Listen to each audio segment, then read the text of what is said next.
Well, speaking in Jerusalem, U.S. Vice President Joe Biden says Washington would respond if any violation to a UN resolution did occur. Biden has been meeting with Israeli Prime Minister Benjamin Netanyahu. He says the world would not tolerate Iran's nuclear ambitions. Let's get more on this story. Gabriel Mitchell is the U.S. representative of Mitvim, the Israeli Institute for Regional Foreign Policies. He joins me live from Washington, D.C. Many thanks for joining us, Gabriel.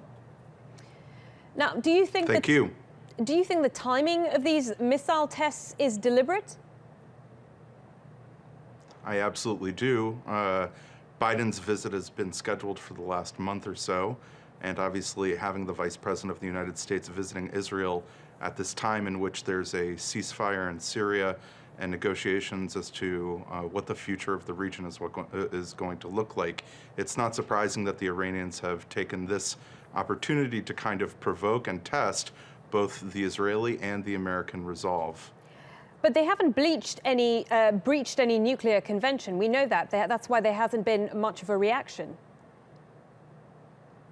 Yes, but it's important to recognize the fact that within the context of the relationship between Iran and Israel and the United States, there has obviously been increasing tension between the Obama administration and Netanyahu about how to deal with the Iranian regime, both in terms of the Iran nuclear deal and in terms of just general day-to-day relations, Iran's regional ambitions, and whether the Iran deal is really going to cause the kind of internal political shifts and changes that will impact positively the future of the region. So with all of this taking place all at the same time, I think that it's important to recognize that the Iranian missile tests were directly targeting both Israel and American interests and seeing whether Israel and the United States are on the same page.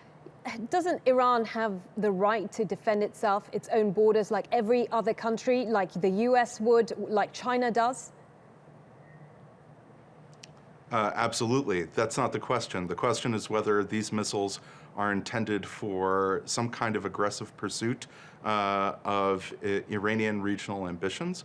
The other question is whether these missiles fall within the protocols and regulations that the United States and the P5+1 and the United Nations are now carefully looking at and scrutinizing. So it's not a question as to whether Iran has a right to defend itself. Every state in the world has the right to defend itself, but the broader message that's being delivered by the Iranians may not be one of self-defense, but maybe one rather of testing the waters and seeing whether the United States is interested in continuing to engage in the Middle East, and obviously testing to see what the Israeli response will be if the Iranians take a more aggressive approach. So what do you think is going to happen now?